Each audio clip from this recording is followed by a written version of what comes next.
礎控除が37倍、1800万円以内だったら非課税、富裕層の税金の抜き道が2024年からスタート。新ニーサ。過去のコメントでニーサについて説明してほしい。あとは株主に節税ができるの？もっと詳しく聞かせてほしいっていうコメントいただいたので解説します。一か八かのギャンブルをしなくても負けない走りを続けていけば最後に勝てる。今回は本の要約ですね。やっぱり本を要約するのっていうのは、もう情報が割と整理されたものを僕なりに解釈したものなので、非常にね、情報の質、台本の質が良くなったので、やっぱり本の要約やってよかったなと思います。なんでこの制度ができたか。投資を知らないバカな国民が働いても貧しくなる世界なんですよ。やっぱり勉強して自分が賢くなってみんなで投資をしていかないと置いていかれる。お金持ちだけがどんどん格差が開いていく。株式投資をする日本人口の割合はどれくらいだと思いますか？ 10.2% と意外とまだ少数派なんですよね。ましては利益を安定的に算出し生活費を担う割合っていうのは日本人口の 2% 以下のエリートです。投資でお金を増やすにはまず何をするためにどのくらい必要なのかっていうのをイメージすることが必要なんです。投資をしない家族を例になぜ投資が必要なのかを考えていきましょう。高校生の時僕が欲しいものっていうのはパパが買ってくれたんです。大体楽器は材質が銀とゴールドのそういう材質でできたフルート。教材もメトロノームも譜面台も全て一流品を選定したんですよね。もう下手くそなのは楽器のせいじゃない、道具のせいじゃない、僕のせいなんだ。言い訳ができない環境を作ってもらいました。そのおかげで半年で先輩を差し置いて楽曲のソロ演奏に抜擢されたり。で、やっぱり僕っていうのは特別な人間だっていうのを子供には大切な自信を体験させてくれました。バイクも2台買ってもらって何不自由なく暮らして株について考える時間もありました。なんだかんだ両親からは愛されて育って比較的裕福で僕はすごく感謝しています。きっと僕子供ができたら同じように夢を応援してお金で必要なものは提供してこの世界を楽しんでほしいと思うんですよね。皆さんもそうじゃないですか？子孫が繁栄してほしい。子供から全国大会に出場するからクラリネットが欲しいのよとか、サッカークラブの会員費に合宿費50万円かかるって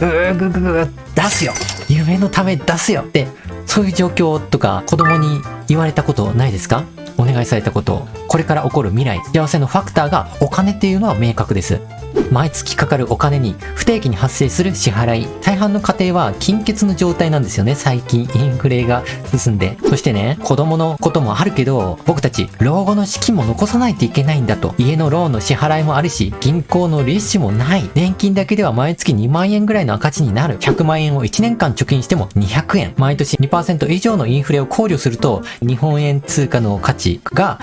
2万円目減りするっていう今の状況。賃金の値上げがブームになっていますけど、給料を上げて労働者は満足して、よかったねみたいになってるじゃないですか。でも物価を考慮するとせいぜい横ばいで、むしろ下がってるんじゃないかなっていう。インフレーションで得する人間っていうのは株とかお金以外のものをお金を変換している投資をする人間。1億円ある人は年収500万円のサラリーマンより不労所得で稼ぐっていうより増える。今を生きるのに精一杯な人間に話しても相手にされなかったんですよね、僕は。残酷な話なんですけど、そんなバカな話を聞かなかった人たちなんてほっといて、もう僕たちだけでお金持ちになっていこう。一部の人間のために労働者のモブキャラが働く。そういう社会構造なんです。前置きはこれくらいにして、NISA の対策、どういう制度なのか、何が変わったのか考察していきましょう。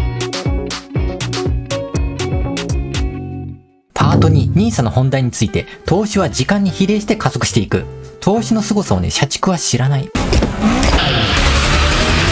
そんなんじゃ曲がれねえ。なんだそりゃ。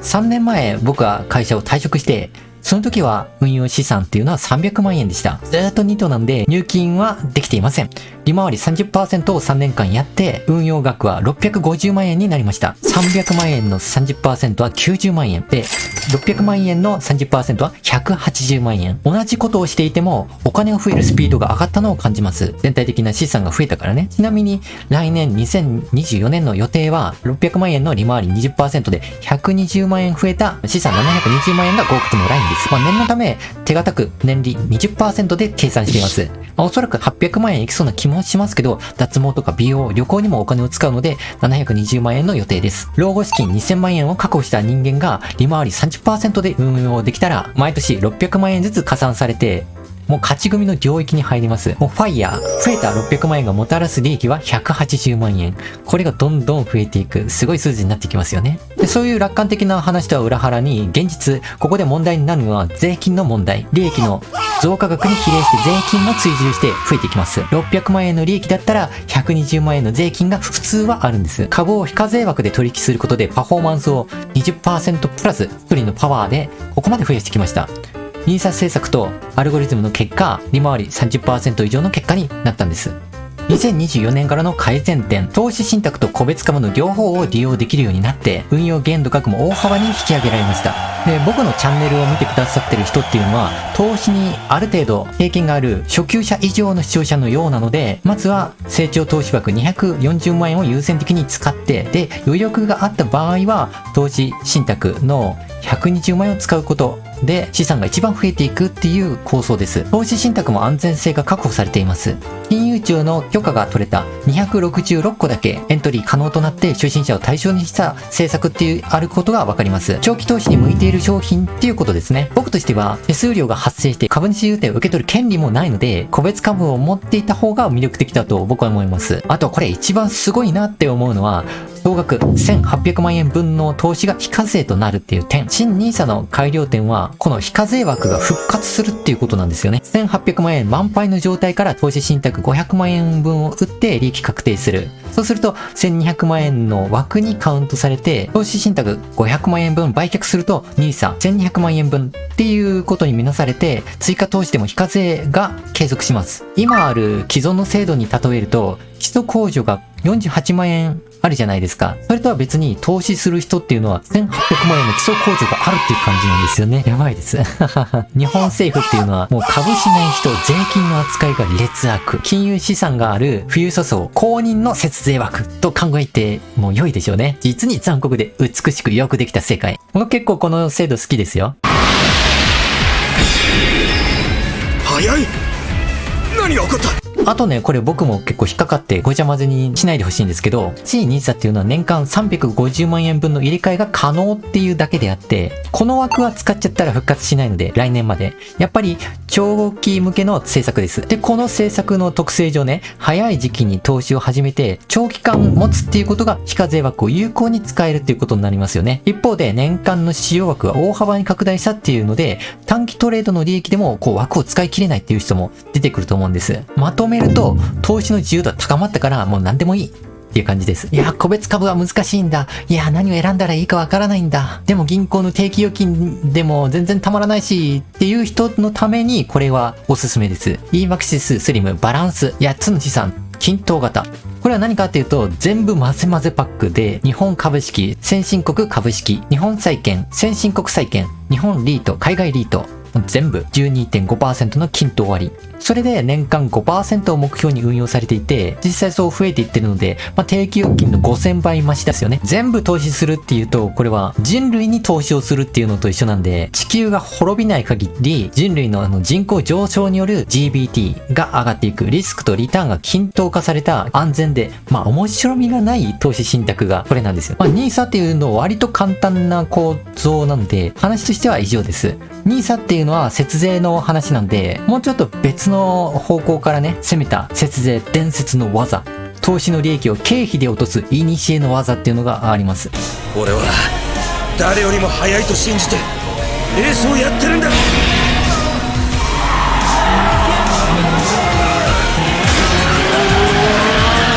2023年も残り100日を切ったっていうのはご存知でしょうか？ 100% を設けるボーナスイベントが近づいてきた。それは何かっていうと、確定申告。NISA 以外の口座で自動で証券会社が株の譲渡利益から 20.35%、1000万円利益で出している人だったら、200万円くらいは税金としてあらかじめ天引きされています。株で儲けた利益を確定申告して還付金をもらおうっていう、もう 100% 利益確定の企画です。皆さんも確定申告で上場株式等の優遇税率特例の土地法37-11、これを知っていれば旅行とかパソコンのマウスモニターも経費として処理することが可能です。冗談だ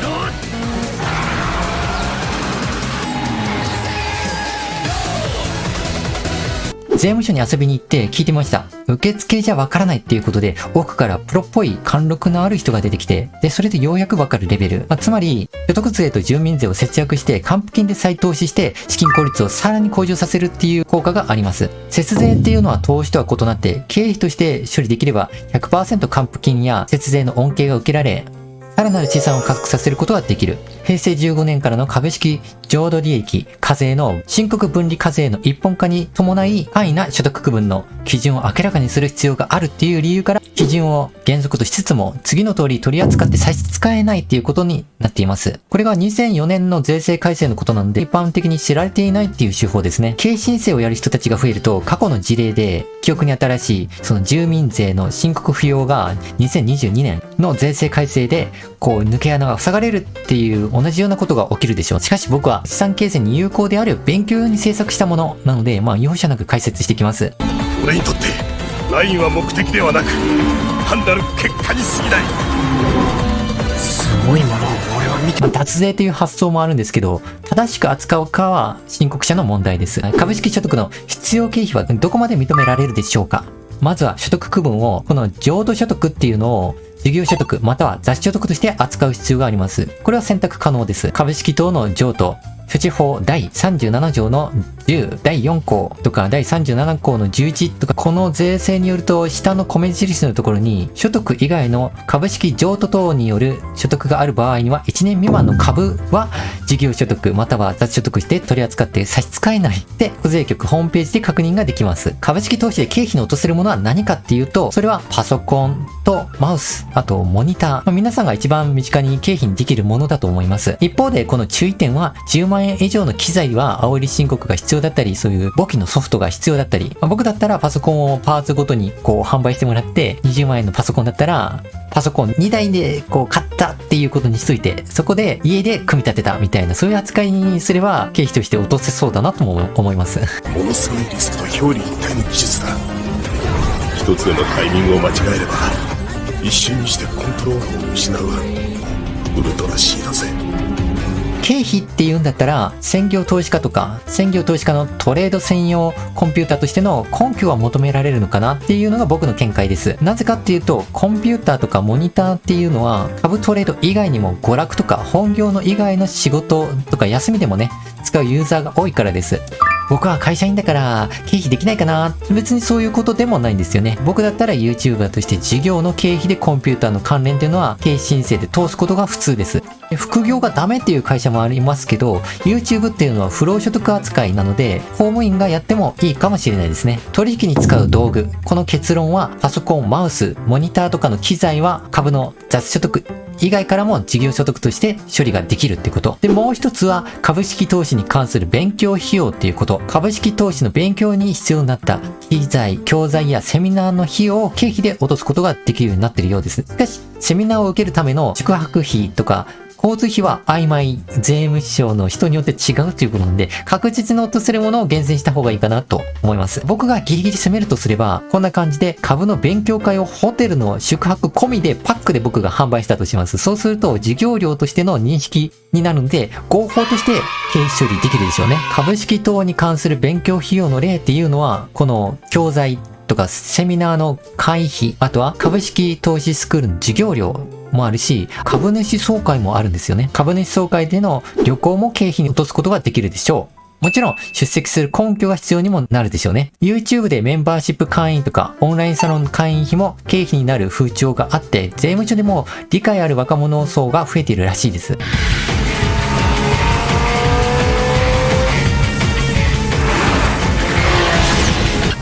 わずかに詰められる。コマ1秒ずつでもいい。拾い集めて、これ以上差が開くわけにはいかねえって。経費シリーズのまとめ。株式等で落とせる経費っていうのはあるんだけど、落とせる基準っていうのは税務署次第で認められないものもあるので注意しましょうっていうこと。節税をしたいって考えている人は、繰越控除とか損益通算とかを利用して節税する手段がベターとされているようです。あまりこれを利用する人の話を聞かないし、稀みたいですね。最後に、あなたが投資を始めるきっかけは思い出にあるっていう話をします。僕が株の講座解説をしたのは大学生の時代で、富裕層の教授に教わったのがきっかけでした。自由でお金も潤沢にある。教授みたいな人になりたいな。目の前に目標がいました。投資を始めるのはもっとお金持ちになりたい。そういう気持ちでいいんです。お金とは自由と幸せに換金できる万能な道具でもあります。豊かな暮らしを夢見て投資を始める人で、もうこんなこと恥ずかしいことなんてない。だから公言していい。自分の欲望を夢として周囲に公言することができるという人が夢を実現できる人です。自分が人生をかけて幸せになりたいって願っている。何も恥ずかしいことはないんです。バカにする人に限って貧乏でお金のなさに比例して心も貧しい人が多い。夢を応援してくれない。何かしらバカにしてくる人っていうのはもうそんな人もう友達じゃない。もう敵なんでもう絶縁してください。人間として存在して感動、期待、絶望、挫折、その全ての感情が人生を楽しむスパイス。ギャンブル的な走りでただアドレナリンが出ている状況を楽しいと思ってるんじゃまだレベルが低い。多くのことをコントロールするスキルがあってこそプレッシャーや緊張感に飲み込まれない余裕が持てる。その余裕こそ楽しむことと同義語だろう。もう世間体なんてどうでもいい。誰に何と思われようと関係ないでしょ。好きな人とは慣れ合うとか停滞じゃなくて自分が尊敬する人だけ付き合う。アメリカの起業家ジムロンはこんな名言も残しています。友達5人の平均があなたになる。付き合う人間で人生が決まると。 YouTuber として僕は活動してチャンネル登録数が1万人超えて企業からも実績が認められるようになってきました。僕はこの先の景色が見てみたい。そのために研究してきたマーケティングやブランディング、自分ができることをやってきただけ。その積み重ねで今がある。メジャーリーグでイチロー選手が引退するときになぜここまで来れたのかっていう記者の質問に対してこう答えたんですよね、イチローは。誰にでもできる。一歩一歩の確実な踏み台、積み重ねを欠かさなかった。それをやってきただけ。投資系 VTuber では最前線パイオニアとなりました。もっとこの先の景色が見たい。最近はテロップとか動画編集の一部を外注化するようになって人を巻き込むことで活動規模を拡大できるっていうことを体験しました。最近調べて知るんじゃなくて感情を伴って思い出になる体験。評価ボタンとコメントで応援していただけると幸せな気分になります。理屈じゃない。目の前を走る奴がいてそれが少しずつ離れていくのを黙って見送れるわけがない。逃げる車がいれば追う。本能なんだ。チャンネル登録者を分析していてコンテンツ以外にもキャラクターに愛着を持っていただいているっていうのが分かりました。テクノロイドっていうアニメを見て伝えたいテーマがあって信じたい、応援したいファンが集まっていく。世界を変えるのは人間の心からっていうのを理解しました。株取引でずっと一人で活動していて感情は不要な屋根のようなものと僕は思っていたんですよね。で、テクノロイドはアンドロイドにも人間と同じ感情があり、ロボットが人間と同じ権利をかけて活動する姿を見て僕はもう涙が出てね、気分がすっきりしました。僕がアイドルとして振る舞ってみんなが応援する象徴になるとどんな感情を僕は抱くのか。僕の存在で人生を豊かに生きる理由を生み出す人が生まれるっていうことを楽しみにしています。僕と一緒に活動する人を探すっていう必要がありますよね。心当たりがある、もしくは一緒に活動したいよっていう人はコメントくださいね。まとめいきます。少額投資非課税制度っていうのを始めるっていう主題に向かって進行していって、投資の重要性と普及の必要性に言及した後、具体的な投資対策を導入することを僕は話しています。日本は株式投資をしておらず、投資に対する知識が不足している人が非常に多い。株式投資をして利益を得て生活費を補っている人はごくわずかでエリート層に限られる。このチャンネルを見れば息するように普通にできるようになるように設計しました。投資を成功させるには目標を設定して必要な資金を計画的に考えるっていうことは必要不可欠。僕の経験を通して投資によって子供の夢を支援して幸せを実現する重要性を強調したつもりです。家計の収支において金銭的な課題があって、将来の老後資金や家のローンの支払い、インフレーションに対処する必要があること、物価上昇に対抗するためには株式投資などの投資が有効である。最終的に投資を通して個人が豊かになることを僕は強調していて、労働者が富裕層のために働いている社会構造に僕は疑問を投げかけました。で、次に話したことは NISA に焦点を当てて、投資の重要性と NISA の政策の詳細について話しました。で、僕は3年前に会社を退職で300万円の資産から始めて、その3年間で利回り 30% を毎年達成して650万円になった。資産が増えると利益も加速して増加するっていうこと。NISA の政策を有効活用することによって株式取引が非課税で行えることからパフォーマンスを最大限に引き上げることができた。で、来年の2024年からは投資信託と個別株の両方を利用できて運用限度額を大幅に引き上げられる。投資信託は安全性が確保されて長期投資向きの商品である。投資の自由度が高まって特定の投資信託で積み立て投資を行う余力があるっていう場合は EMAXIS SLIM のバランスなど均等型の投資信託を推奨します。今日もビジネスとお金について考える投資のすすめ YouTube チャンネルです。当チャンネルはパパに株の情報を教えてやってを免除してもらうチャンネルです。皆もお金を増やす感覚を掴んで大切な人を幸せにするために強くなっていきましょう。それでは皆さん明日も仕事も全力で楽しんでいきましょう。本日はありがとうございました。次回の動画でお目にかかりましょう。それではごきげんよう。今回は言えたスッキリね。また来週お会いしましょう。泣いてるのマコ。ビリビリと空気を震わせて何か伝わってきたの。どっちのドライバーもすごいよ。